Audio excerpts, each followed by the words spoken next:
So when I'm in a studio, I really care about the light. I need to shape it. I want to make sure that my exposures are correct, and I want to do it quickly, really quickly. I want to be able to set my light and have it correct and then be able to interact with my subject. Because that's really where I think photos are made, is having the subject looking toward you, looking away, having a conversation, getting different moods. And if I'm constantly distracted by my light, I'm not going to get the image that I want. So I need to be able to come in, set the light, get the exposure exactly the way I want it, set the ratios, and then trust that my equipment is calibrated and perfect, and then those images are going to be correct. And that's what happens when I have a properly calibrated light meter.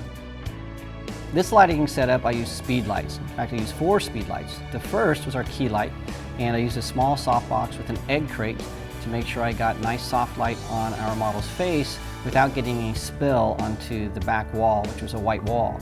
Now that created that wall to fall into black, so I added a second light that illuminated the wall, but I didn't want just a white wash. I wanted sort of a vignette, so I put a grid on that light to give a nice sort of a halo behind the model and let that fall into darkness around her.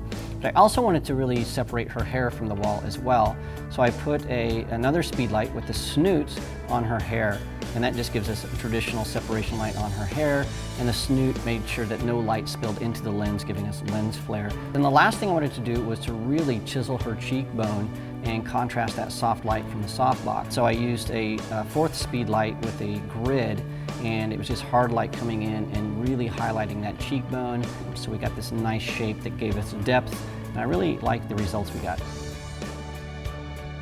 So in addition to just the ease of use of being able to dial in power right from the meter, there are times when it can really make a difference between making and breaking the setup. Specifically in this setup, I had a light with a snoot and 2 lights with grids, and they're finicky. So if you move those just a little bit, it's going to throw off where that light is falling. And so if you have to lower that light and make an adjustment on the speed light and raise it up, then you basically have to start from scratch, because you got to figure out where that light is, make sure it's falling on the person's head, and then remeter and go again. Even if you don't lower that light, you just change the power output. With some of those snoots, they're cloth and they can move around, so you can mess up your lighting just by adjusting things. So with the meter, it's great. You can just meter it. If things need to change it right there, you're done. In this lighting setup, I used a single light and a silver reflector. And I used a 4x6 softbox with continuous light, and I set the softbox horizontally. And that light is just wrapping around the models. And with that silver reflector nice and close, what we're getting is just nice, soft light. I love shooting in that kind of an environment because you can see what you're going to get, and you can also shoot very, very quickly. You don't have to wait for flashes to recycle. It's just something that allows me to really start interacting and creating photos, and I can really go through a range of emotions really quickly without having to wait for things to recycle and change things. In this shot specifically, I am metering for the highlights, because I want to capture all those highlights and make sure nothing falls out of the range of my camera. And so with a consistent light like that, specifically with one light source, you can change the direction of your metering to either capture all the highlights and preserve those, or capture the shadows, or get a good average between the two and get the best compromise. Now if you do things right with the reflector, you can make sure that you compress everything to fall within a dynamic range of your camera. You don't have to make a compromise and lose shadows or lose highlights. You get everything. I wanted to make sure that was happening, so I metered to the highlights, and then I brought in that reflector to make sure we didn't have any loss of shadows.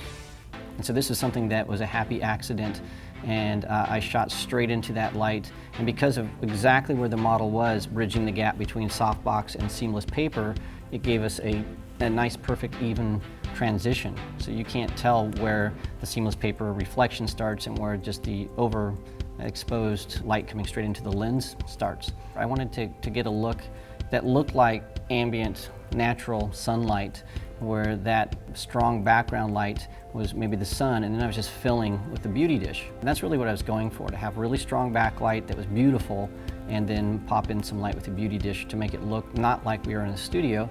And also, I love the fact that I can set my middle gray, my midpoint, and then I have a visual readout of what is going to happen in my exposure.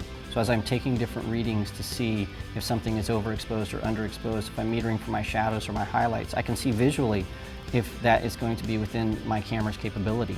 And if it's not, I can make changes And again, I don't have to take any photos to see if I have anything blown out or underexposed, if I'm losing detail.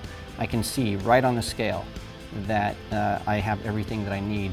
And that's critical for a shot like this, where you need to make sure that you can still see the details with so much light flooding into the lens.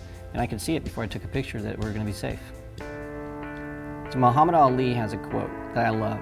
And he said, I'm paraphrasing, but he said, it's not the mountains ahead that wear us out, it's the pebble in your shoe.